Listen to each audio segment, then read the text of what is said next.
এখানে বসো। দেখো তো মামনি, এদের মধ্যে তোমার কাকে পছন্দ হয়? আপনার পরিচয়? আমি doctor Anas Ferdous, MBBS FCPS from Canada. আমার বাকি ইনফরমেশন আমার বায়োডাটা দেওয়া আছে, আপনি চাইলে দেখে নিতে পারেন। নেই। আমি বুলবুল আমিন, আমি একজন ইঞ্জিনিয়ার। দুহাত ভরে যা কামাই তাতে আপনার মেয়ে আসলে আমার কাছে অনেক সুখেই থাকবে।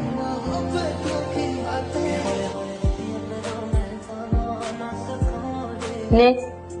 আমি মাহমুদুল হাসান, বিশিষ্ট ব্যবসায়ী, দেশ বিদেশে ব্যবসা করি। নেক্সট মান্থে কানাডা যাচ্ছি। আপনার মেয়ে আমার কাছে বেশ লাক্সারিয়াস ভাবে থাকবে।